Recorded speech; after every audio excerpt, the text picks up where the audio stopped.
Hello everyone. आज के इस वीडियो में मैं ऑली बोर्ड का जो लाइव टेस्ट है 9 और 10 मार्च को जो लाइव रहने वाला है उसका मैं मैथ्स का फुल सॉल्यूशन करवाने वाला हूँ एंड रीजनिंग के कुछ अच्छे क्वेश्चंस मैंने पिक किए हुए हैं। तो बिना वक्त गवाए हुए मैं पहले रीजनिंग के क्वेश्चन करवा देता हूँ। ये हमारा पहला क्वेश्चन था। ये दोनों किसी न किसी मेथड पे आधारित है, उसी मेथड पे कौन आधारित है ये पूछ रहा था। तो इसमें लॉजिक क्या बनता है, देखो पहले दो नंबर को गुना करो a into B and divide by 100 कर दोगे तो तीसरा नंबर आ जाएगा। ठीक है, जैसे कि 26 गुना 20 बाय 100, ये हो जाएगा 520 बाय 100 मतलब 5.2। सिमिलरली यहाँ देखोगे 15 सते 105 पे एक जीरो और 100 से डिवाइड करोगे 10.5 आ जाएगा। तो उसी आधारित पर अगर देखोगे तो यही दिख रहा है 15 छके 90 मतलब 900 बाय 100 बराबर क्या आता है 9। तो थर्ड ऑप्शन हमारा क्या होगा, करेक्ट होगा। नेक्स्ट क्वेश्चन पे चलते हैं। इस टाइप के क्वेश्चन को मैं कैसे बनाता हूँ, सबसे पहले जैसे ही मैं देखता हूँ इसको लिख लेता हूँ कॉपी भी थोड़ा बड़ा बड़ा इस तरह से। ठीक है, इसको बनाने के बहुत सारे मेथड अब बच्चे यूज करते हैं। मैं क्या यूज करता हूँ मैं वो बता देता हूँ। सबसे पहले इसे काउंट कर लेता हूँ 1 2 3 4 5 6 7 8 9 10 11 12 13 14 15। जैसे 15 आया तो 15 का मैं देखता हूँ कि 15 किन दो नंबर का मल्टीपल है। 3 और 5 को कर सकते हैं, लेकिन 3 3 काफी छोटा हो जाएगा तो हम लोग 5 5 लेंगे। तो 1 2 3 4 5, तो जैसे ही 5 आया तो मैंने एक लाइन खींच दिया, 1 2 3 4 5 एक लाइन खींच दिया। अब यहाँ पे हम लोग सिमिलरिटी देखेंगे। देखो हर हर एक मतलब ये क्या बोल सकते हैं, हर एक साइड पे देख सकते हो कि यहाँ पे देखो चौथे पोजीशन पे आ रहा है, यहाँ भी चौथे पोजीशन पे आ रहा है, तो यहाँ भी चौथे पोजीशन में लोग आर दे सकते हैं। फिर हम लोगों ने देखा कि तीसरे चौथे दोनों जगह यहाँ देखो डबल आर आ गया, तो यहाँ भी हमें डबल आर देना पड़ेगा। ठीक है, फिर देखा मैंने यहाँ पहले स्थान पे पी है, यहाँ भी पी है, तो यहाँ भी पहले स्थान पे क्या आ जाएगा, पी आ जाएगा। तो हमें यहाँ पे पूरा चीज पता चल गया, P Q R R S, P Q R R S, P Q R R S, तो पता चल गया। तो सबसे पहले आ गया क्यू, क्यू यहाँ है, क्यू यहाँ है, तो ये दोनों हट गया। क्यू के बाद हमारा क्या आ रहा है आर, क्यू के बाद आर यहाँ है क्या, नहीं है, तो ये भी गया। तो फर्स्ट ऑप्शन करेक्ट होगा, सभी को मिलाने की जरूरत नहीं है। नेक्स्ट पे चलते हैं। इसमें मैंने देखा कि शुरू में पता नहीं चल रहा था कि 72 108, 72 में क्या गुना करे 108 आवे या 72 में क्या जोड़े, तो जोड़ने से पता नहीं चल रहा था। मैं यहाँ पे मेरी नज़र इस पे सबसे पहले गई, तो 108 का दोगुना क्या होता है 216, तो यहाँ 2 से मल्टीपल मुझे साफ पता चल गया। ठीक है, साथ ही बात 5 दिया 1500 और 40 दिया 120 1620, तो यहाँ भी मैंने देखा कि यहाँ 3 से मल्टीपल है, तो समझ में आ गया यहाँ अगर 2 से मल्टीपल है यहाँ 3 से मल्टीपल है तो हो सकता है यहाँ 1.5 से मल्टीपल होगा। तो एक बार मैंने गुना करके देख लिया, 1.5 को क्या लिखते हैं 3/2, 36 36 दिया 108, समझ में आ गया 1.5 2, तो यहाँ हो जाएगा 2.5 से मल्टीपल, यहाँ 3 का मल्टीपल, इसके बाद पूछ रहा है तो 3.5, 3.5 क्या होता है भाई, 3.5 को हम लोग 7/2 लिखेंगे। 2 से इसको काटो 810, 7 से गुना करो तो 5670। ठीक है, नेक्स्ट पे चले। चलो इस क्वेश्चन को देखते हैं। इसमें हो क्या रहा है ध्यान से देखो, अंदर में पहले यहाँ पे एक बेंजीन था, बेंजीन में मतलब जिसमें 6 साइड हेक्सागोन बोल सकते हैं, 1 2 3 4 5 6, इस 6 में से घट के 5 हो गया और 5 के बाद 4 हो गया, 4 के बाद 3 आएगा। तो 3 किस में देख रहा है अंदर, देखो 1 2 3 मतलब ये आंसर हो सकता है, 1 2 3 ये भी आंसर हो सकता है, 1 2 3 4 तो ये तो गया, 1 2 3 4 तो ये भी गया, बचा दो ऑप्शन।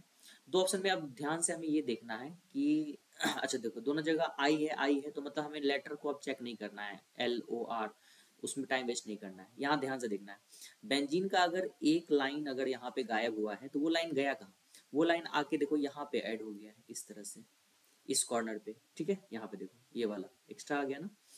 ठीक है, फिर यहाँ से फिर एक बेंजीन का ये वाला मान लो, सॉरी कौन वाला, तो ये वाला मान लो कोई एक गायब हो गया, वो गायब हो गया किधर लग गया, इस वाले कॉर्नर पे लग गया। देखो यहाँ पे लगा दोगे तो ये वाला बन जाएगा, ऐसा मिलाओ इसको, अब ऐसा ऐसा ऐसा ऐसा ऐसा बना हुआ है ना।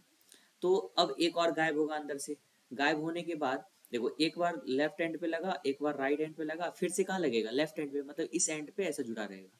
मतलब यहाँ जो बना हुआ है ना उसी में हम लोग ऐसे जोड़ देंगे। तो ये फिगर देखो कहाँ बना हुआ है, 1 2 3 4 5 6, 1 2 3 4 5 6 पहले में दिख रहा है। दूसरे में देखो इधर एक बढ़ा दिया है फालतू का, 1 2 3 4 5 6, तो क्या है एक सातवां बढ़ा दिया, तो हमारा ये ऑप्शन जो हो जाएगा हमारा क्या होगा, करेक्ट होगा। नेक्स्ट क्वेश्चन पे चलते हैं हम लोग, पांचवें क्वेश्चन पे। इस क्वेश्चन में देखो यहाँ क्या है, $1 डबल डॉलर, $1 डबल डॉलर, फिर $1 आएगा तो डबल डॉलर वाला तो ऐसे हट गया, कोई दिक्कत नहीं। उसके बाद हम लोग देखेंगे यहाँ पे दो हमारे पास फिगर है। अब ध्यान से देखो इस ये वाला जो लाइन जो दिख रहा है ना, ये वाला, ये इस कॉर्नर पे है। फिर जैसे ही सिंगल डॉलर पे हम लोग जाते हैं, सिंगल डॉलर में देखो ये वाला लाइन कहाँ आ गया, इस कॉर्नर पे। मतलब एक बार इस कॉर्नर पे है, दूसरी बार इस कॉर्नर पे। नेक्स्ट टाइम जो होगा तो किस कॉर्नर पे होगा, इस कॉर्नर पे।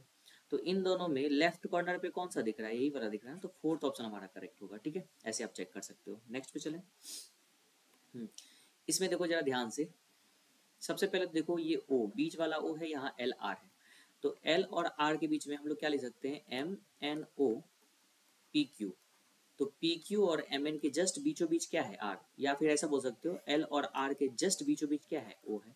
सिमिलरली एफ और एल के बीच अगर निकालोगे, एफ जी एच आई जे के एल, तो इन दोनों के बीचों बीच क्या आ रहा है, हमारा आई आ रहा है। सिमिलरली यहाँ पे यू, यू किसके बीचों बीच आएगा, आर एक्स में। देखिए are S T U V W फिर एक्स, तो बीचों बीच यू आ रहा है ना, तो आर एक्स वाला आंसर हो सकता है। एस एक्स में आता है क्या, S T U V W, इसके बीच में तो कुछ है ही नहीं, तो ये ऑप्शन तो छट गया। आर एक्स यहाँ भी है, तो ये भी ऑप्शन सही हो सकता है। R Y, R S T U V W X, इसके बीच में कुछ नहीं आया, इवन नंबर है, तो ये भी हमारा ऑप्शन छट गया। अब इन दोनों में जरा ध्यान से देखो, यहाँ देखो, यहाँ पे अगर टी है, टी के बाद पढ़ो टी यू वी डब्ल्यू, मतलब प्लस 3 का है यहाँ पे। एन के बाद अगर 3 पढ़ा जाए, एन ओ पी क्यू, यहाँ भी 3 पढ़ो, तो यहाँ पे एम के 3 बाद क्या आएगा, एम एन ओ पी, तो पी यही दिख रहा है, तो ये ऑप्शन हो जाएगा। इसका जो हमें, मुझे जो लगा, इसका ये फर्स्ट लेटर जो है ना कुछ और होना चाहिए। ठीक है, मेरे हिसाब से ये गलत दिया हुआ है। ठीक है, अगर पी से देखोगे तो बन जाएगा, अदरवाइज ये गलत हो जाएगा। कैसे, यहाँ समझते हैं। यहाँ देखो एन है और यहाँ के है, मतलब एन में से 3 घटाया गया है, एन के बाद देखो के एल एम एन, तो -3 हो रहा है यहाँ पे। यहाँ पे देखो डब्ल्यू में 3 घटाया गया है, टी यू भी डब्ल्यू होता है ना, तो -3 यहाँ भी है, तो यहाँ भी -3 होना चाहिए। जी, तो जी के 3 अगर घटाया जाए तो डी, ई एफ जी नहीं, सॉरी, डी सही तो है, मैं भी गलत सोच रहा था। चलो ये तो ऑप्शन नहीं होगा, डी सही है हमारा, बिल्कुल सही क्वेश्चन। ठीक है, नेक्स्ट पे चलते हैं हम लोग। इसमें देखो क्या कहा गया है, ई जी आई, फिर है के एन क्यू, हटा हटा के मैं लिख रहा हूँ, यहाँ वाट है, फिर एफ के पी, फिर है यू ए जी। जरा ध्यान से यहाँ देखना आप, ठीक है आप लोग। ई के बाद क्या होता है, एफ जी +2, एच आई +2, आई के बाद जे के, यही देखो फिर से 2 जुड़ा है। अब यहाँ से देखो आगे, के एल एम एन, यहाँ 3 का आगे गैप, फिर यहाँ क्या आ जाएगा, एन ओ पी क्यू, फिर 3 का गैप। तो देखो यहाँ पे जब एक हमारा जो मतलब ग्रुप खत्म हुआ, दूसरा ग्रुप स्टार्ट हुआ, तो पहले ग्रुप का लास्ट लेटर और नए ग्रुप का पहला लेटर का गैप जो है, इसी गैप के समान था। तो यहाँ भी देखो, नया ग्रुप, पुराना ग्रुप खत्म हो रहा है, नया ग्रुप स्टार्ट हो रहा है, इसका जो फर्स्ट लेटर होगा उसका गैप यही +3 होना चाहिए, क्यू। आर एस टी के एल एम एन होता है ना, क्यू के बाद आर एस टी, टी से स्टार्ट होगा, टी से स्टार्ट एक ही दिख रहा है, तो ये हमारा करेक्ट ऑप्शन हो जाएगा। ठीक है, नेक्स्ट पे चलते हैं हम लोग। हाँ, इसमें देखो क्या लॉजिक है, नीचे से मैं स्टार्ट करता हूँ। 89 में से अगर 56 घटाते हैं तो ये आ जाएगा 3, उसका 2 से गुना कर दो। ठीक है, मतलब अगर a बाय बी है और यहाँ c है, तो यहाँ पे हमारा जो रूल बन रहा है वो b माइनस ए इंटू 2 बन रहा है। b माइनस ए इंटू 2, मतलब नीचे वाले में से ऊपर वाले को घटाओ, इंटू 2 कर दो, तो तीसरा नंबर आ जाएगा। तो उस हिसाब से जो है हमारा फर्स्ट ऑप्शन करेक्ट नहीं है, बाकी सब सही है। इसको इसमें घटाओ 13, 13 दूना 26, इसको इसमें घटाओ 41, 41 दूना 82, यहाँ 33 दूना 66 आ जाएगा, ये नहीं आ रहा है, तो सही टिक लगाएंगे हम लोग फर्स्ट ऑप्शन में। ठीक है, नेक्स्ट क्वेश्चन पे चलता हूँ मैं। इसमें जरा ध्यान से देखना, अगर मैं इसको इसको घटाता हूँ कितना आता है, ये आ जाएगा 2, 12, फिर इसको इसमें घटाता हूँ तो ये भी आ जाएगा 12, फिर यहाँ से यहाँ, इसका मतलब 12 इसमें ऐड कर दो, 9 2 11 के बाकी 1 7 1 8 1 9, 91 आंसर हो जाएगा। ठीक है, चलो रीजनिंग तो हो गया खत्म, अब आते हैं मैथ्स पे। मैथ्स का आज काफ़ी तगड़ा क्वेश्चन बनाया है इन्होंने। ठीक है, तो सारे क्वेश्चन को हम लोग ध्यान से सीखेंगे। मैं अपना इसमें टैलेंट नहीं दिखाऊंगा, बट आपको क्वेश्चन समझाऊंगा कि आप किस तरह से अप्रोच रख सकते हो at the time of solving the question. ठीक है, तो इस क्वेश्चन को जरा ध्यान से देखो। A number x is such that it is the product of 3 consecutive positive numbers, ठीक है, एंड m बराबर n प्लस एक्स। सबसे पहले x के बारे में चर्चा करते हैं। 3 कंजिक्यूटिव नंबर हम लोग 2 तरह से ले सकते हैं, ध्यान से देना। मान लो पहला नंबर जो हम चुनते हैं वो इवन चुनते हैं, मान लो हमने पहला नंबर 6 चुना, 6 के बाद आ जाएगा 7, 7 के बाद आ जाएगा 8, कोई दिक्कत। एक ऐसा केस हो सकता है कि पहला नंबर वो इवन ऑड चुने, तो 7 गुना 8 गुना 9, ये दोनों पॉसिबिलिटीज है कि ये भी x हो सकता है और ये भी x हो सकता है। आप कोई भी नंबर ले सकते हैं, 15 20, बड़ा से बड़ा नंबर, छोटा छोटा नंबर, ठीक है। जीरो को छोड़ लेना, ठीक है। 3 कंसेक्यूटिव पॉजिटिव इंटीजर्स बोला है, जीरो पॉजिटिव इंटीजर्स में नहीं आते हैं, ठीक है। तो अगर आप इसको मल्टीप्लाई करोगे ना, एक बार चेक करो, 8 छके 48, यूनिट डिजिट 8, 8 सते 56, यूनिट डिजिट 6, जो भी नंबर आने वाला है यूनिट डिजिट इसका 6 आ गया, तो 6 क्या होता है, इवन नंबर। यहाँ x हमारा इवन नंबर आ रहा है, कोई दिक्कत नहीं। फिर देखो 9 सते 63, 63 3 अठे 24, फिर से यूनिट डिजिट क्या आ गया हमारा 4, ये भी हमारा क्या आ गया, इवन नंबर। तो लगातार 3 कंसेक्यूटिव नंबर कोई भी उठाएंगे ना हम लोग, तो उसका प्रोडक्ट जो होगा वो हमेशा क्या होगा, इवन नंबर होगा। तो यहाँ पे हमें x के बारे में पता चल गया है कि वो डेफिनेटली एक इवन नंबर है। कोई दिक्कत, कोई दिक्कत नहीं। अब m बराबर जो है n प्लस x है, तो n प्लस इवन नंबर लिख सकता हूँ मैं, इवन लिख देता हूँ। Where n is an odd number, ये बता दिया गया कि n ऑड है, तो ऑड को अगर हम इवन के साथ जोड़ते हैं ना, तो हमारा रिजल्ट हमेशा ऑड आता है। क्या आता है, ऑड। तो m जो होगा हमेशा क्या होगा, ऑड होगा, m will be odd. Next पे चले, चलो ये क्वेश्चन देखो, बहुत से तगड़ा क्वेश्चन है। हम लोग पहले भी ऐसा क्वेश्चन पढ़ चुके हैं। पहले सिंपल क्वेश्चन आता था, a प्लस 1/b बराबर 1 दे दिया है, फिर आपको क्या करेगा, b प्लस 1/c बराबर 1 दे देगा, एंड पूछ लेगा कि c प्लस 1/a का वैल्यू क्या होगा। तो ऐसे क्वेश्चन का आंसर हमेशा 1 ही होता है। एक बार इसको बनाने का मैं दूसरा तरीका बताता हूँ। हम लोग क्या करेंगे, इस नंबर को कुछ और मान लेंगे, जीरो के अलावा मान लेते हैं 1/7b जो होगा वो 2 दिया हुआ है, ठीक है, मान लेते हैं थोड़ी देर के लिए। तो पहले इक्वेशन से हम लोग क्या करेंगे, 2a का वैल्यू निकालेंगे, ध्यान से। तो 2a प्लस इस पूरे का वैल्यू क्या है 2, तो मैं यहाँ 2 रखूंगा, ये हो गया 1। तो 2a बराबर -1। ये मैं क्यों बता रहा हूँ, देखो हमेशा आपको ये याद नहीं रहेगा, इसीलिए आपको जनरल मेथड भी आना चाहिए, ठीक है। तो यहाँ से 2a का वैल्यू हमारे पास क्या आ गया भाई, -1। अच्छा चलिए मैं लिख चुका हूँ, आगे देखते हैं। अच्छा चूंकि यहाँ 1/7b का वैल्यू 2 लिया था मैंने, यहाँ पे देखो 7b का वैल्यू दिया था, यहाँ 7b का अगर वैल्यू निकालोगे तो ये क्या आ जाएगा, 1/2।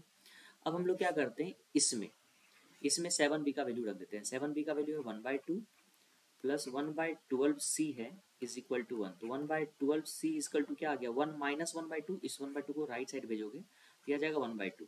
तो यहाँ से 12c बराबर कितना आ गया 2, कोई दिक्कत नहीं। अब हमें इसका वैल्यू चाहिए ना, तो यहाँ रख लेते हैं। 12c का वैल्यू हमारे पास क्या आ गया है, देखो यहाँ पे 2 आया है, राइट, प्लस और 1/2a का वैल्यू कितना हो जाएगा, तो 1/2a का वैल्यू कितना है, देखो -1 है, तो 2 माइनस 1, तो ये कितना हो गया 1। तो आंसर हमारा 1 होगा। तो आप इसको भी याद रख सकते हो डायरेक्टली, इसके जगह पे कुछ भी दे सकता है XYZ। तो यहाँ ध्यान रखना, जो यहाँ डिनोमिनेटर है फिर उसको न्यूमरेटर में रख देगा, ठीक है। जो यहाँ डिनोमिनेटर में फिर उसको न्यूमरेटर में रख दिया, और पहले वाले नंबर को डिनोमिनेटर लाके वो पूछ लिया, तो आंसर हमेशा 1 होगा, ठीक है। नेक्स्ट पे चलते हैं हम लोग। P travels 60% of the journey at the speed of 75 km per hour and the rest of the journey at v km per hour speed. If the average speed of P is 62.5 km per hour, then find the value of v. देखो ऐसे question को मैं पहले जो है ना option देख के बनाता हूँ, ठीक है। अगर ऑप्शन से नहीं बना तो मैं क्या करता हूँ, इसको अपने मेथड से बनाता हूँ जैसे बनना चाहिए। देखो पहला जो स्पीड है 60% जो डिस्टेंस कवर करता है वो 75 की स्पीड से करता है, ठीक है। फिर 40% डिस्टेंस जो है वो भी स्पीड से करता है, नहीं पता है कितना है। एवरेज स्पीड जो आ रहा है ना 62.5 किलोमीटर आ रहा है। अब जरा हम लोग जानते हैं एवरेज जो भी वैल्यू होता है तो वो जो होता है किन दो के बीच होता है, वो मिनिमम और मैक्सिमम के बीच में होता है। तो मतलब भी का जो वैल्यू होगा वो 62.5 से क्या होगा, हमेशा कम होगा। तो ये तो गया पहली बात। बाकी ये तीनों ऑप्शन सही है, कोई दिक्कत नहीं। अब जरा ध्यान से देखो, अगर हम 62 भी की जगह पे लेते हैं, जरा ध्यान से देखना, मान लो 62 ले लिए थोड़ी देर के लिए, तो एवरेज जस्ट इससे 0.5 बढ़ा, मतलब इससे गैप काफी कम है, इससे गैप काफी ज्यादा क्या हो गया, बढ़ गया। लेकिन डिस्टेंस का उतना तो गैप नहीं है। ऐसा रहता ना कि 95% डिस्टेंस इससे कवर किया और सॉरी 95% डिस्टेंस इससे कवर किया और 5% डिस्टेंस इससे कवर किया, तो ऐसे केस में जो है एवरेज जो है का झुकाव 62 की तरफ हो जाता है। ऐसा दिया नहीं है, 60-50 ऑलमोस्ट लगभग बराबर बराबर है, थोड़ा ज़्यादा कम है, तो इतना का गैप नहीं आएगा, ठीक है। मतलब ये 0.5 का गैप आ रहा है, इधर इतना ज़्यादा गैप आ गया, तो 62 को भी मैं छांट देता। 8 लेने का मतलब क्या हो गया, देखो जरा ध्यान से, 8 देखो बहुत दूर हो गया, 62.8 से 62.5 से 8 जो है इसका गैप काफी बढ़ गया, मतलब 56 का के आसपास, 56 कर रहे हैं 54 के आसपास इसका गैप बढ़ गया, और इधर का गैप देखो कितना कम है, इधर का गैप मुश्किल से 12-13 के गैप, तो 12-13 और 54 में काफ़ी डिफरेंस आ रहा था, 8 भी छट जाएगा, तो हम आंसर 50 ऐसे मार देते। ठीक है, ये तो हो गया कि कैसे हम लोग दिमाग लगा के बन सकते हैं ऐसे क्वेश्चन, अगर लास्ट में बच जाए, टाइम बहुत कम है, तो ये आप दिमाग लगा के आप आंसर टिक कर सकते हो। अब बनाते कैसे वो देख लेते हैं। मान लेते हैं 100 किलोमीटर की जर्नी है, कोई दिक्कत, ये 100 इसलिए माना है कि 60-40 काफ़ी 60% है, रेस्ट 40% होगा, तो 60-40 जो है आसानी से हम लोग यहाँ लिख सकते हैं। तो एवरेज स्पीड क्या होता है, टोटल डिस्टेंस, तो टोटल डिस्टेंस 100 है, divide by total time, total time क्या होता है, distance upon speed, distance upon speed, यही हमें कितना दिया हुआ है 62.5, तो इसको मैं इतना लिख सकता हूँ ना, बिल्कुल लिख सकता हूँ। 25 से काटो भाई, 25-25 125, 25-25 625, 25 चौके 100, 5 दूनी 10, बचे 25।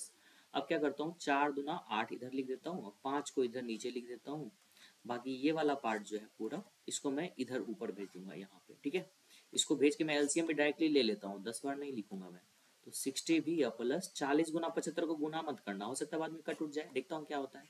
5 से कट गया 15 बार में, 15 120 भी। अब देखो 60 को सीधे इधर भेज दो, -60 कर दो, तो देखो बहुत कुछ शॉर्टकट हो सकता है। यही स्टेप होता है ना कि बच्चे मन में भी बहुत सारा करके लिख लेते हैं, नहीं तो हर बार हर स्टेप लिखना जरूरी नहीं होता। इधर बच गया 40 गुना 75, 1 0 से 1 0 कट गया, 6 को इधर भेज दो, 3 दूना 6, 3 से 25 और 2 दूना 4, 25 दूना 50, हम लोग टिक करके आगे बढ़ेंगे। ठीक है, नेक्स्ट पे चलो। अब इसमें देखना, the number of students in college K is twice of that in college M. दो कॉलेज के है और है एम, इसमें नंबर ऑफ स्टूडेंट जो है एम में जितने स्टूडेंट है ना उसका दुगुना है, कोई दिक्कत नहीं, तो ये हो गया नंबर ऑफ स्टूडेंट्स का रेशियो। ठीक है, 2:1। If average weight of all students of college K is 49, के का एवरेज वेट जो है 49 kg है, and the average student of all college of M 58 kg है। ठीक है, if the total number of students in college M is 75% more than the average weight of all the students of both college together, अब दोनों college का एक साथ हम लोग एवरेज वेट कैसे निकालेंगे, तो यहाँ वेटेड एवरेज का यूज होगा। वेटेड एवरेज कैसे करते, देखो 49 into 2 plus 58 into 1 divided by 2 plus 1 3, ये हो गया हमारा वेटेड एवरेज। तो ये हो जाएगा देखो 98, ये हो जाएगा 58, दोनों को जोड़ो 8 8 16 6, बाकी 1 9 5 14 1 15/3, 5 तिया 15, 3 5 15, 3 दूना 6 52, वेटेड एवरेज कितना आ गया 52। 52 का 75% मोर, 75% होता है 3/4, मोर बोला है तो 1 जोड़ो, 4 का 1 मोर बोले का मतलब 100% हो गया ए, उसमें 75% एक्स्ट्रा जोड़ेंगे, तो ये हो गया 7/4। इसका मतलब जो total number of student M में जो है, एम में वो कितना हो जाएगा 52 का 7/4, तो 13×7 = 91। तो के में कितने स्टूडेंट हो जाएंगे, एम का दुगुना है भाई, 2 से गुना कर दो, 182 स्टूडेंट हो जाएंगे। आई होप ये समझ में आ गया होगा आप लोगों को। नेक्स्ट क्वेश्चन में मैं चलता हूँ। A vessel contains 120 litre mixture of milk and water in the ratio 3:2, 3 2 5, 5 unit है 120 के बराबर, 1 यूनिट हो गया 24 के बराबर, 24 तिया 72 मिल्क हो गया, 24 दूना 48 हमारा वाटर हो गया।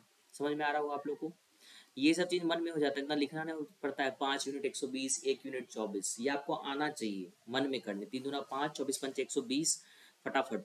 अब बोल रहा है the quantity of water to be mix so that ratio of milk to water be becomes 1:1। अब देखो इस मिक्सचर हम लोग मिला क्या रहे हैं, हम लोग मिला रहे हैं वाटर, मिल्क को छेड़ रहे हैं क्या, नहीं, मतलब मिल्क के अमाउंट में कोई भी चेंजेस नहीं आया। अब रेशियो बाद में 1:1, 1:1 रेशियो कब होता है, जब ये 72 है तो ये भी 72 हो जाए, इसका मतलब एक्स्ट्रा वाटर को कितना मिलाना पड़ेगा 24 लीटर। इसका मतलब एक्स का वैल्यू हम लोग डायरेक्टली निकाल लिए 24 लीटर, अलग से कुछ लिखना नहीं पड़ा। अब इसमें पूछ रहा है which of the following statement is are true. देखो the value of 3x/4 is 15, तो 24 को अगर 3/4 से गुना करे तो ये हो गया 18, तो ये 15 के 18 के बराबर है नहीं, तो पहला गया मतलब गलत हो गया।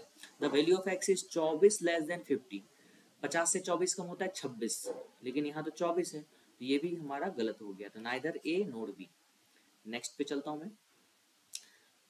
The base area of cone is 88 square centimeter and the lateral surface area of the cone is और 704 square centimetre. Find the volume of cone. अच्छा वॉल्यूम ऑफ कोन देखो दिया क्या है ये समझ लेते हैं।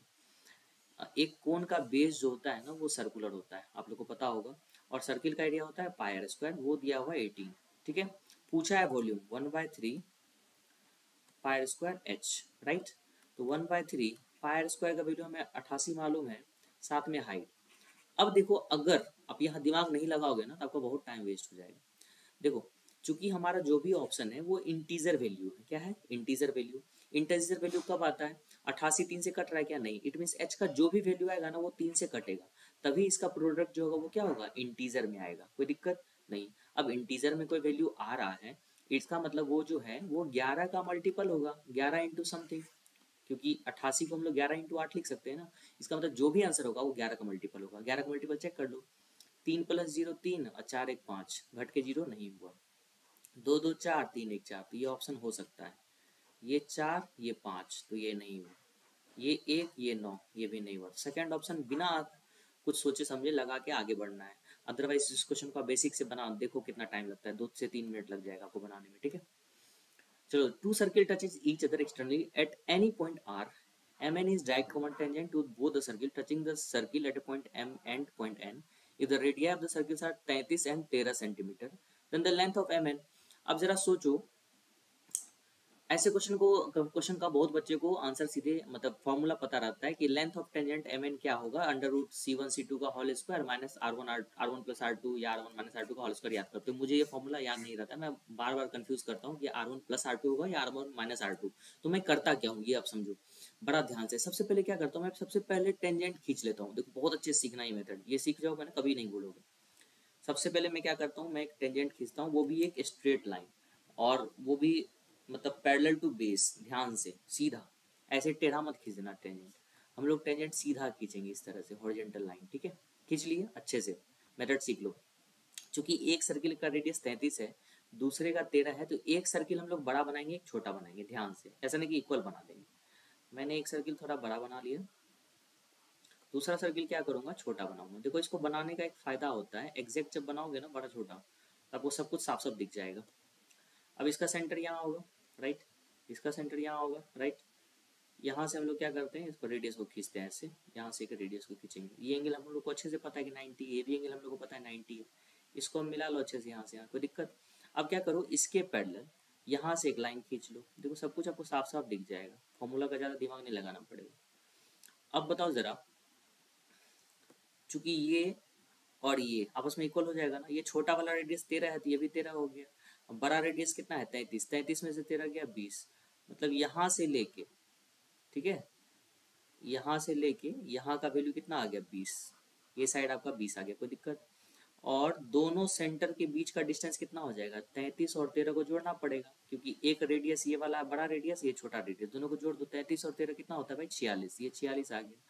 और एम एन ये है, एम एन का जो लेंथ होगा ना वही इसका लेंथ होगा, देखो मैं कर रहा हूँ जो इसका लेंथ, समझ रहे हो,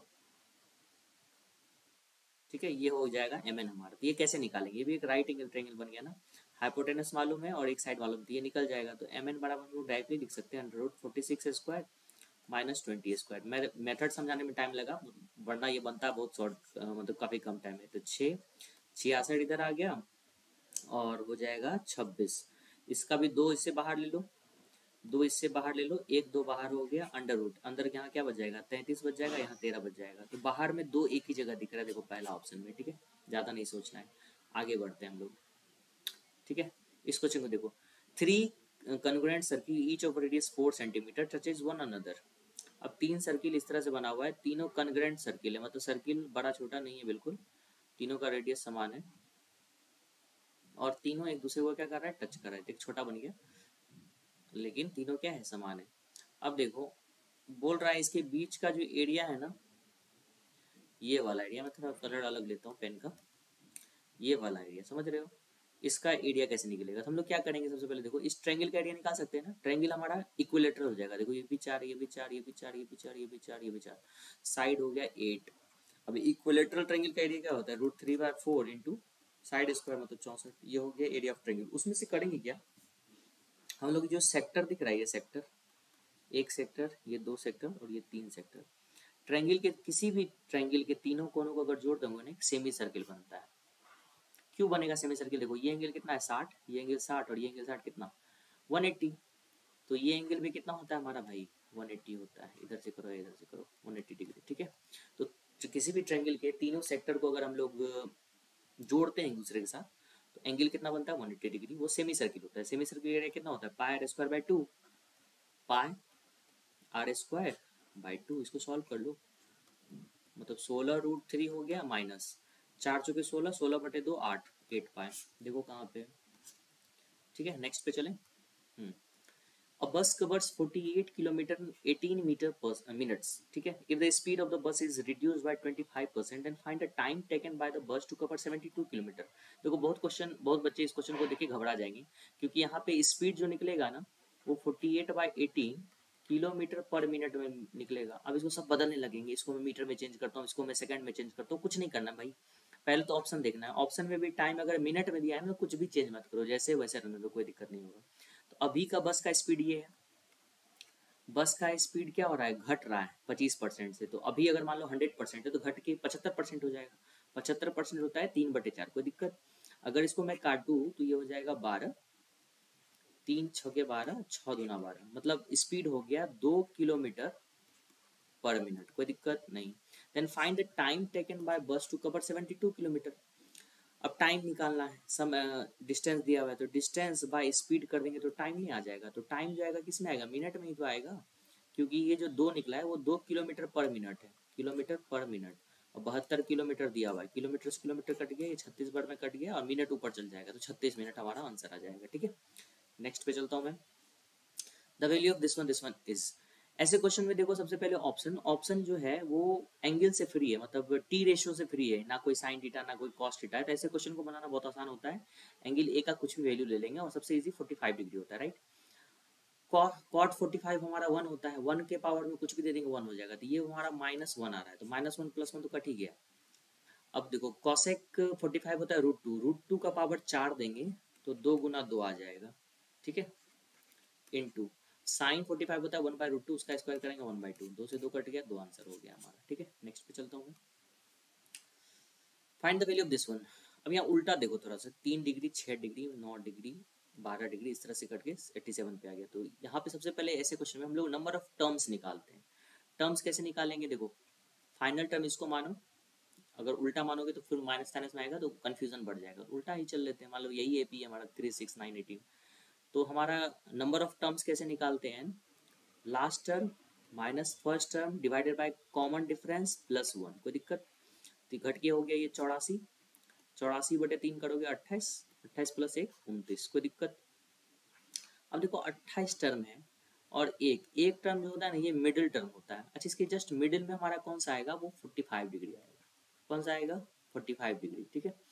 बाकी देखो ये वाला और ये वाला मिलके 1 हो जाएगा। कैसे समझते हैं, यहाँ देखो कॉस स्क्वायर 87 डिग्री है ना, प्लस इसको हम लोग साइन 87 लिख सकते हैं ना। साइन कॉस 90 माइनस 87 करेंगे तो साइन 87 आ जाएगा। तो साइन स्क्वायर 87 डिग्री, ये जोड़ के कितना हो गया 1। मतलब 2 टर्म को जोड़ के मिला के हम लोग 1 बना रहे हैं, एक आगे का एक पीछे का। फिर ये दोनों मिलके आपस में क्या हो जाएगा 1। तो 28 टर्म है, 28 टर्म को अगर 2 से भाग दोगे तो 14 आ जाएगा। तो 14 तो डायरेक्टली आ गया, प्लस एक जो टर्म बचा वो कौन सा बचा, मिडिल टर्म, तो वो हो जाएगा कॉस स्क्वायर 45 डिग्री। 45 का वैल्यू क्या होता है 1/2, 1/√2 उसका स्क्वायर करेंगे 1/2। तो 14 इंटीजर 1/2 देख लो कहाँ है, 14 दूना 28, 29/2, 29/2 हमारा फर्स्ट ऑप्शन है, ठीक है। नेक्स्ट पे चलता हूँ मैं। Which option with given sides forms a triangle. कोई भी ट्रायंगल कब फॉर्म होता है, जब a + b greater than c होता है।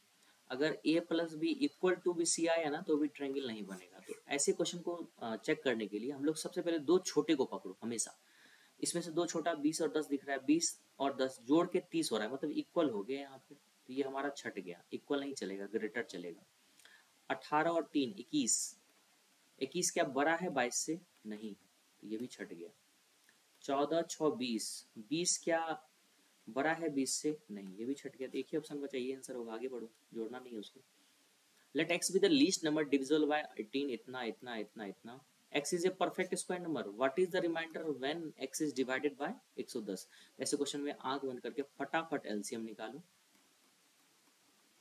जैसे आता है, चाहे वो प्राइम फैक्टर मेथड से आता है या ऐसे आता है, सोचो नहीं कि किस मेथड से निकाले, सोचोगे तो एग्जाम छूट जाएगा, एग्जाम के क्वेश्चन सोचना ही नहीं, जिस पे हाथ चल गया सो चल गया, नहीं तो सोचते रह जाओगे और क्वेश्चन में बनाने में काफी टाइम लग जाएगा। 3 से लगाओ, मैं भी लिख रहा हूँ आपके सामने, देख रहे हो स्पीड इस तरह का होना चाहिए कि आप रुको नहीं कहीं। अब देखो सबसे पहले इसका मल्टीप्लाई कर लेते हैं, 2 दूना 4 दूना 8, 8 8 पंचे 40 गुना 3 तिया 9 तिया 27, 0 7 चुके 28 के 8, बाकी 2 4 दूना 8 2 10, 10 तो 80 आ गया। लेकिन क्या ये परफेक्ट स्क्वायर है? नहीं, परफेक्ट स्क्वायर नहीं है, तो इसको क्या चीज से मल्टीप्लाई करके परफेक्ट स्क्वायर हो जाए, तो यहीं से पता चल जाएगा। देखो 2 का एक जोड़ा बन गया ना, यहाँ पे एक बन गया है जोड़ा, 3 का एक जोड़ा बन गया ना, एक जोड़ा बन गया है। बचा क्या क्या जोड़ा बनने के लिए? 1 2 बच गया जोड़ा बनने के लिए, एक 3 जोड़ा बच गया, एक 5 जोड़ा बन गया, मतलब एक 2 से और गुना करना पड़ेगा, एक 3 से और एक 5 से अगर आप गुना कर देते ये परफेक्ट स्क्वायर बन जाएगा। 5 तिया 15 दूना 30, 30 से गुना कर दो, 108 तिया 324, तो ये हो गया, उस पर 2 जीरो बिठा दो, इतना। अब इसको हम लोग 110 से भाग दे रहे हैं, 110 दूना 220, 4 0 1, 11 नंबर 99, 990, ठीक है। 0 14 में 9 गया 5, ये कट गया 1 जीरो, 4 के 44, 440, तो बच गया क्या रिमाइंडर 60, तो 60 हमारा आंसर हो जाएगा। नेक्स्ट क्वेश्चन पे चलो मैं। A shopkeeper offers the following discount schemes for the purchase of his goods. Find the scheme which has maximum discount. अब maximum discount की बात हो रही है, तो सबसे पहले नीचे से बढ़ता हूँ, बाय 10 गेट 2 फ्री, तो यहाँ डिस्काउंट क्या हो जाएगा, 2 फ्री मिला है, और टोटल हमारा हमें जो नीचे लिखना पड़ता है दोनों को जोड़ के लिखना पड़ता है, 10 2 12 इंटू 100, ये हो गया 100/6%। इसको अगर डिवाइड दोगे तो 6 का 6 16 पॉइंट समथिंग आया, 16.67%। यहाँ डिस्काउंट 31% है, तो ये तो पहले छट गया क्योंकि मैक्सिमम डिस्काउंट पूछ रहा है किसमें हो रहा है। बाय 8 गेट 3 फ्री, तो 3/11 इंटू 100, 11 से काटो, 11 दूनी 22, 11 तिया 33, मतलब जो भी आएगा 20 से 30 के बीच में, 31 तो यही दिया, ये भी छट गया। पहला चेक करो, 15%, मान लो 100 दाम है, 15% छूट दिए तो वो हो गया 85, 85 पे 18% छूट देना, 18% छूट का मतलब हो गया 82%, 82 मतलब हो गया 82/100, कोई दिक्कत नहीं। अब गुना करना पड़ेगा फटाफट, 82 गुना 85 करो, 8 5 गुना 0 बाकी 1, 40 1 41, 8 2 16 बाकी 1, 38 64 1 65, 0 7 9 6, 100 से डिवाइड दोगे 69.70, तो डिस्काउंट कितना हो गया, 100 में से घटाना पड़ेगा ना, 0 10 में 7 गया 3, 9 में से 9 गया 0 और 3, 30.30%, इसमें छूट जो मिल रहा है 30.30% का मिल रहा है, और यहाँ 31% का छूट मिल रहा है, तो सबसे ज्यादा डिस्काउंट 31% ही हो रहा है, तो ये भी छट जाएगा, तो ऑप्शन बी हमारा क्या हो जाएगा करेक्ट। नेक्स्ट पे चलता हूँ मैं। यहाँ देखना ध्यान से, Sonu Mohit and Rohit started running around a circular ground from a same point, they can complete one full round in 12 minute 15 minute 8 minute respectively. If the Rohit has completed 15 rounds of the ground, then how many times during this period of all the three people would have met at the starting point? सबसे पहले 12 15 और 8 का हम लोग LCM अगर निकालते हैं तो हो जाएगा 120, कितना हो जाएगा 120 मिनट, मतलब तीनों बंदे जो है ना, मान लो ऐसे चल रहे हैं, जितना भी चक्कर लगाए 120 मिनट बाद तीनों जो है फिर से उसी मतलब फिर से एक ना एक बार क्या हो जाएगा, एक जगह पे आएंगे, चाहे वो कोई भी पॉइंट हो सकता है, ठीक है। अब देखते हैं वो कहाँ से कहाँ तक आते हैं। मान लेते हैं सबसे पहले हम लोग टोटल डिस्टेंस अगर माने इस पूरे ग्राउंड का, तो 12 15 8 का एलसीएम लोगे तो 120 आ जाएगा, 120 हम लोग मीटर मान लेते हैं, कोई दिक्कत, 120 मीटर का ये ग्राउंड है, तो अब सोचो 12 मिनट में पूरा राउंड लगाता है, तो स्पीड इसका क्या हो जाएगा, पहले बंदे का 10 मीटर पर मिनट, दूसरे का स्पीड 8 मीटर पर मिनट, और तीसरे का कितना हो जाएगा 15 मीटर पर मिनट, तो 15 मीटर पर मिनट किसका है, रोहित का है। अब इसमें देखो क्वेश्चन में क्या कहा है, यदि रोहित ने मैदान के 15 चक्कर पूरे कर लिए, 15 चक्कर पूरे कर लिए हैं, तो इस अवधि के दौरान तीनों व्यक्ति शुरुआती बिंदु पर कितनी बार मिले होंगे इस बीच। अब रोहित 15 चक्कर कितना देर में पूरा करेगा, ये सोचो, एक चक्कर पूरा करता है 8 मिनट में, एक चक्कर कितने देर में पूरा करता है 8 मिनट में, 15 चक्कर पूरा किया तो 15 × 120 मिनट, ठीक है।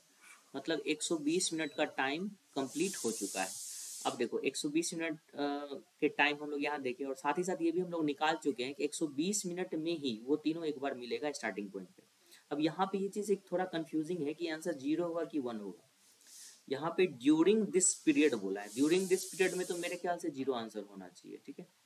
अगर ऐसा बोलता कि मतलब 15 चक्कर लगाने के बाद, रेस खत्म होने के बाद तीनों जो है कितने बिंदु पे मिले हैं, तो मे भी एक आंसर होगा। तो मेरे हिसाब से इसका 0 आंसर होना चाहिए, लेकिन मैं भी कंफ्यूज हूँ इसमें 0 लगाओ कि आंसर 1 लगाओ, ठीक है। आगे बढ़ते हैं, ठीक है। The ratio percentage of Arvind and Reena वो है 9:11, ठीक है। दोनों का परसेंटेज का बात हो रही है। आफ्टर 16 साल के बाद दोनों का एज का रेशियो 12:13 हो गया। तो ऐसे क्वेश्चन में सबसे पहले क्या करते हैं, ये डिफरेंस देखते हैं। ये डिफरेंस 1 का है ना, ये डिफरेंस यहाँ क्या है 2 का। यहाँ भी पहले 2 का बनाएंगे 2 से गुना करके, तो ये हो जाएगा 24 और 26। अब ये गैप देखेंगे कितने का, ये गैप देखो कितने का हो गया, ये हो गया 15 का गैप, ठीक है। ये 15 यूनिट जो है ना 16 के बराबर। तो पूछा गया व्हाट इज अरविंद्स परसेंटेज, ठीक है। तो 9 यूनिट का वैल्यू आपको निकालना है, क्या होगा।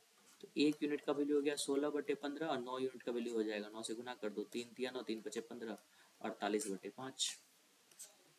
नेक्स्ट पे चलता हूँ मैं। The compound ratio of this one and this one is इतना। कंपाउंड रेशियो क्या होता है, पहले को पहले से गुना करो, दूसरे को दूसरे से गुना करो। तो 16 गुना 10, 26 गुना 12, ये हो जाएगा x/39, ठीक है। 13 दूना 26, 13 तिया 39, 2 अठे 16, फिर 4 दूना 8, 4 तिया 12, ठीक है। तो x बराबर हो गया 13 दूना 26, 260/3। 3 से कट रहा है क्या, अच्छा 13 तिया 39 था ना, सॉरी, ये 3 से 3 भी कट ही जाएगा, तो आंसर 20 हो जाएगा इसका डायरेक्ट, ठीक है। इजी था क्वेश्चन ये। नेक्स्ट पे चलते हैं हम लोग।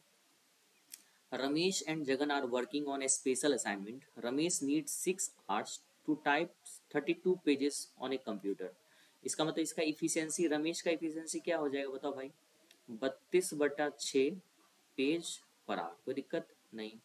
रमेश के साथ जगन है, जगन की इफिशियंसी कितनी हो जाएगी, 40/5 मतलब 8 पेज पर आवर। अब बोल रहा है दोनों मिल के अगर 110 पेज उसको टाइप करना है, कितना टाइम लगेगा।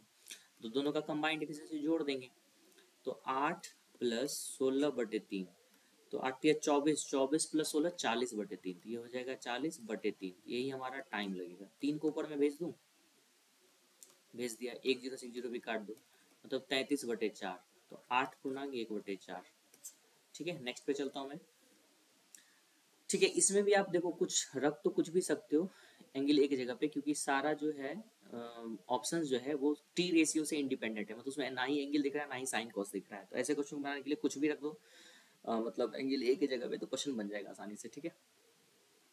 तो चलो बनाते हैं दोनों तरफ से। मान लो a = 45 रख दो थोड़ी देर के लिए, तो 1/sec 45 √2 होता है, cos 45 1/√2 होता है, माइनस cot 45 1 होता है, एंड cosec 45 √2 होता है। कोई दिक्कत, यहाँ एलसीएम लेंगे, देखो √2 से √2 गुना हो गया 2, तो ये 2 - 1 है, ये √2 ऊपर चले गया, तो 2 - 1, तो ये घट के कितना हो गया, टोटल 1 हो गया। तो √2/1 √2 - √2, 0 आंसर हो गया, तो आंसर 1 हो जाएगा, ठीक है। ऐसे बना दो। 12 man can complete a work in 10 days while 15 boy take 8 days to complete the same work. तो ये हमारा टोटल वर्क हो गया। यहाँ मैन और बॉय का अगर मैं इफिशियंसी निकालूँ, 15 8 120 और 12 दाएँ 120, मतलब इफिशियंसी तो सेम सेम हो गया 1:1, मतलब टोटल वर्क हमारा 120 हो गया। अब इसमें क्या कर रहा है, how many days will 4 man and 8 boys, 4 man और 8 बॉयज, मतलब दोनों का एफिशिएंसी सेम है, तो मैन लिखो बॉयज लिखो, सब 8 4 12 आदमी हो गया, तो 10 दिन इसमें लगेगा टाइम, ठीक है। नेक्स्ट पे चलता हूँ मैं। एक्स का वैल्यू ये है, तो पहले क्या करी, फिर करी भागा, तो भागा करी भाई, 3 दूना 6, 12 2 14, तो 12 कॉमन ले लो तो 15, 12 15 है, 15 12 15 180, तो x हो गया 180/y बराबर 12/5, नहीं भी करते गुना तो 15 आ जाता, 12 15 15 5 75, y का वैल्यू 75, ठीक है। नेक्स्ट पे चलता हूँ मैं।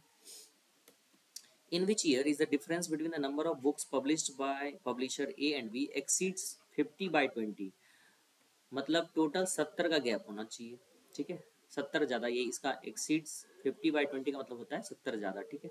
इसका मैं हिंदी क्वेश्चन नहीं लिख पाया क्योंकि जगह नहीं था नीचे और काफ़ी इसको मतलब फिगर वाले में थोड़ा मुझे ज़्यादा स्पेस चाहिए होता है, ठीक है। यहाँ गैप देखो कितने का, 150 का है तो ये गया, यहाँ 50 का ये भी गया, यहाँ 50 का ये भी गया, यहाँ 100 का ये भी गया, तो ये 2018, ठीक है। नेक्स्ट पे चलो, इजी क्वेश्चन था ये। Let rupees X be invested at simple interest in two schemes P and Q. एक सेम अमाउंट को दो स्कीम पी में भी लगा दिया, क्यू में भी लगा दिया गया। पी एंड क्यू में जो इंटरेस्ट रेट है 5% से 7% का है, और टाइम जो है वो 3 साल और 2 साल रिस्पेक्टिवली, मतलब 5% के रेट पे 3 साल के लिए लगाया गया और 7% के रेट से 2 साल के लिए लगाया गया। The ratio of simple interest, देखो सिंपल इंटरेस्ट होता है वो डायरेक्टली प्रोपोर्शनल होता है पी के, आर के और टी के, ठीक है।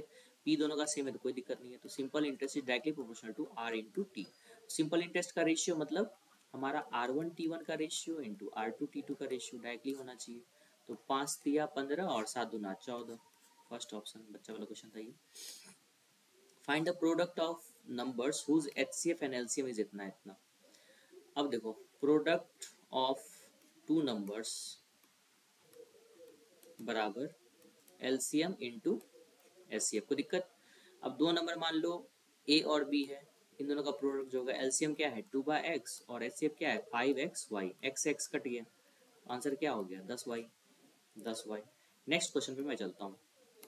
The number of products imported from port T, port T से 16% इंपोर्ट होता है, is what percent less than that of from R, R से 18% होता है। 18% 16% कितना कम है, तो परसेंटेज हटाओ, 2×8 = 16, 2×9 = 18, एक कम है, किससे कम है 9 से, तो 11×9 = 99, 11×1=9%। सारे क्वेश्चन मैंने करवा दिए हैं। आई होप आपको ये वीडियो काफ़ी पसंद आया हो, और आपने अगर वीडियो यहाँ तक देखा है उसके लिए बहुत बहुत धन्यवाद। अगर आप चैनल पे न्यू हो तो चैनल सब्सक्राइब कर लो। इसी तरह से मैं सारे आगे आने वाले टेस्ट जो होते हैं उनके सॉल्यूशन करवाता रहूँगा। साथ ही साथ जो भी SSC CGL CHSL के प्रीवियस पेपर हैं उसके भी सॉल्यूशन मैं देता रहूँगा, और कुछ नए क्वेश्चंस आए तो भी मैं वो बताता रहूँगा, तो आप चैनल सब्सक्राइब कर सकते हो, ठीक है। बाकी वीडियो अच्छा लगा तो प्लीज़ लाइक कर दें, अपने दोस्तों के साथ शेयर करें, and all the very best guys for your upcoming examination. Thank you very much.